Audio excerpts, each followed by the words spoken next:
And big boss ಬಗ್ಗೆ ಒಂದು question ಕೇಳಬೇಕು, ನಾನು ಅವತ್ತಿಂದ ಇದನ್ನ ಕೇಳಬೇಕು ಅಂದ್ರೆ, ಬಿಗ್ ಬಾಸ್ ಅಲ್ಲಿ ಈಗ ಮೈಕಲ್ ಅವ್ರನ್ನ ಲವ್ ಮಾಡ್ತೀನಿ ಅಂತ ಒಂದು ಬಂದಿತ್ತು, ನಿಮ್ದು ಅವ್ರದ್ದೇನೋ ಒಂದು ಬಿಟ್ ಬಂದಿತ್ತು, ಓಕೆನಾ? ಸೊ ಇದು it's un created by big boss or ನಿಮ್ಮ ಓನ್ ಒಪಿನಿಯನ್ ಆಗಿತ್ತು ಅದು? ಇಲ್ಲ, ಅದು ನಮ್ದೇ ಒಪಿನಿಯನ್ ಆಗಿತ್ತು. ಅಂಡ್ ಯಾಕಂದ್ರೆ ಲೈಕ್ ಫೀಲಿಂಗ್ಸ್ ಮತ್ತೆ ಏನಾದ್ರು ಇದ್ರೆ ಅಲ್ಲೇ ಆಗುತ್ತಲ್ವಾ. ನಾನು ಏನು ಆ ಥರ ಲೈಕ್ ನಾನು ಹೇಗಿದ್ದೆ ಮತ್ತೆ ಅವ್ರು ಹೇಗಿದ್ರು, ನಮ್ದು ಒಂಥರ ಕನೆಕ್ಷನ್ ಬಿಲ್ಡ್ ಆಗಿತ್ತು. ಅಂಡ್ ಇವಾಗ ನಾವು ಗುಡ್ ಫ್ರೆಂಡ್ಸ್ ಆಗಿದ್ದೀವಿ, ಯಾಕಂದ್ರೆ ಡಿಸಿಷನ್ ತಗೊಂಡ್ವಿ, ಮನೆ ಒಳಗಡೆನೆ ತಗೊಂಡ್ವಿ ನಾವು ಗುಡ್ ಫ್ರೆಂಡ್ಸ್ ಆಗಿರ್ತೀವಿ ಅಂತ.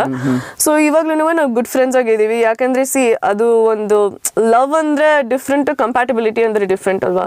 ಸೊ ಅವ್ರ ಮೈಂಡ್ ಸೆಟ್ ಡಿಫ್ರೆಂಟ್ ಆಗಿದೆ, ನನ್ನ ಮೈಂಡ್ ಸೆಟ್ ಡಿಫ್ರೆಂಟ್ ಆಗಿದೆ, but at the same time ನಾವು ಎಲ್ಲೋ ಕನೆಕ್ಟ್ ಆಗ್ತೀವಿ. ಸೊ ಆ ಕನೆಕ್ಷನ್ ಒಂಥರ ಇಟ್ಸ್ ಅ ವೆರಿ ಚೆನ್ನಾಗಿರೋದು ಫ್ರೆಂಡ್ಶಿಪ್ ತರ ಇದೆ. ಅಂಡ್ ಬಟ್ ಆವಾಗ ಏನಾಗಿತ್ತು, ಫೀಲಿಂಗ್ಸ್